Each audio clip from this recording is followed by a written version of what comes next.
So I'm here with Joe Bastianich. Bastianich. Bastianich. Yeah. Oh, see, I messed up too. What's your last name? Canavan. Canavan. Mm-hmm. Easier. Yeah.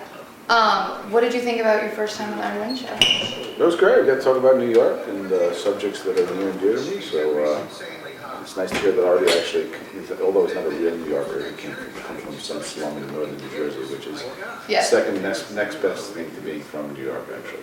Definitely.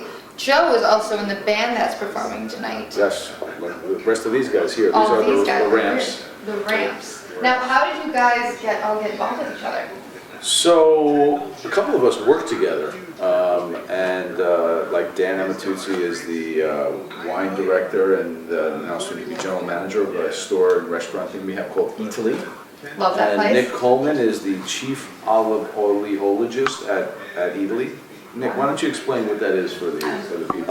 I'm a certified technical olive oil taster. And How do you do that? Like, how do you become that? you go through a series of tests where you smell different oils of different intensities and have to put them in the correct order. And we pair different oils with different foods because they taste different. No, it's serious stuff. I'm not saying that. I'm just saying I've never heard of that, ever. Well, he's kind of created the category, Nick. Let's just kind of call a spade here.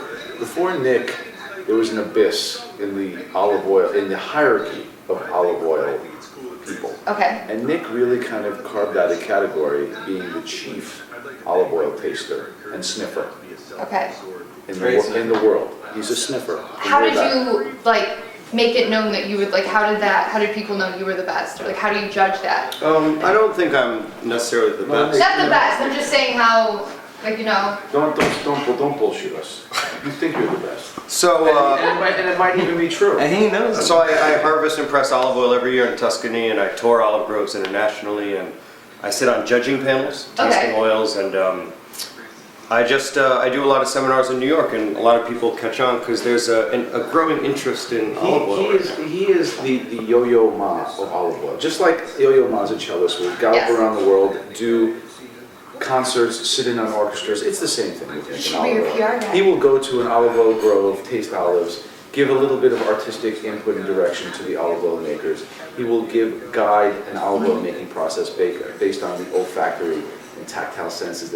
He is a conductor, he is a virtuoso in the world of olive oil. Singular. No one quite like him. Thanks, bro. That's great. Truly no one like this. That's great. I want to be your friend. You can be. Great. Do you want to taste some olive oils? You should go. Now you should go, and people out there in TV land, if you have a time, you go to Italy and you go to the olive oil section. You ask for Nicky Oils, which is Nicky Oils. Yeah, Nicky Oils. And Nicky Oils will come. I'm gonna go and I'll ask And you. he will give you a private tasting of olive oil, in which you can learn to distinguish the basic differences between Sicilian and Tuscan and Ligurian olive oil, and why they're appropriate with different kinds of foods, and how to use them. Because integrating olive oil into your life will make your life better. I believe And Nick that. can facilitate that for you. I'll be there next weekend. I'll see you there. Great. What's your story? My story. My brother and I over here, hiding in the corner. We're Berkeley music grads. We went to school with him, actually. Went to high school with both of these guys. So there's a lot of overlap in education and everything. And we've all played music together forever. These guys actually started because Dan here, kind of our own man in black, led a little Johnny Cash cover band up on the roof of Italy, Beeria.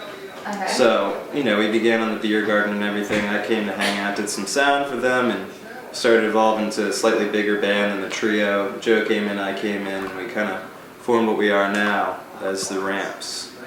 And the rest is history. So it's born out of people who are musicians, like Eric, who's a professional musician, and people who were professional musicians and now are olive oil experts, and people who were musicians and not professional musicians and now professional food people, and then myself, which is another story, but now we are the Ramps, and this is what we do. Do you know what a ramp is? No. A ramp is a wild seasonal spring onion, which must be foraged for. You can't grow them. And they're only in season for a few weeks, and when they are, it's a very prized moment. And you can go to different restaurants and get ramp delicacies, which are very seasonal and very prized. And you don't want to pick them all at once, because if you do pick them all, they won't grow bad. The So, kids are just teaching so many things right now. yeah. So who chose the name? It actually happened while eating ramp pizza at Okay. the restaurant Otto, and we were like, this ramp pizza is just the best, which it is. I've had lots of I'm not even sure what So all of your whole life revolves around food. pretty much. Yeah. Yeah, like, it's amazing, I'm jealous. That's cool. Hey, so do you need a house? Do you need a house band for the Artie Lange Show? Yeah, you guys wanna be it? Yeah, we should be a house band. That's right? actually why we started this a couple years ago. We knew one day we have the opportunity to come here. Yeah. And be the house band. And so this is kind of our audition. You should have a house band. Okay, may not Kind of be the the de facto. person to make that call, but I'd say yes. So who is like the most famous musicians you've had on the Artie The Lange most Show? famous Like who's the musicians. biggest name? If you has Bruce Springsteen been on the show? We had Niels Lofgren on the show. That's big. He was huge, and he was here for all 3 hours. And Did he play yes, for 3 hours? he played throughout the 3-hour show, and then tried to help Artie learn some chords and some Oh, wow. strings. It was Is he a really nice interesting. man? Yeah, that's great. The He's very nicest- small, right? So small. The nicest guy in the world. So nice. All right, who else? That's impressive. We had Nick Clemens. He is the son from, Clarence Clemens? yes, we had him on. His band that he's starting. They were excellent. Wow. More people we've had is, oh, we just had the Spin Doctors on this week. Oh, yeah? Yeah. Yeah, they went to Berkeley, actually. They did. Yeah. Yes. So, and they were great too. So we just have a collective bands, you know, a couple times a week. Yeah. But you should have said that you guys wanted to be the house band. We could still On say air. that. We could still. You still we can, we you should say it. Say we're rehearsing to be the house band. What do you think, Artie? Let's say yeah. Yeah. We don't. The only problem is though that we need to get paid a lot of money. So I don't know if Okay. you guys have the budget for the bands. Oh, don't talk to me about budget. You're not in charge of the budget? No, I wish. I But, wish too. I know, right? But the studio is really nice. It's distinctly lacking in beer, but that's a circumstance we understand. Yeah. And, Sacrifice good. yeah. All right. Well, now I know your demands and why you're And that's here. our rider. All right. So I there's like it. beer. You Round want to be the up house bands and band and you need beer. Perfect. Well, thank you guys for being here this evening. Thank you Thanks. so much. Thank you.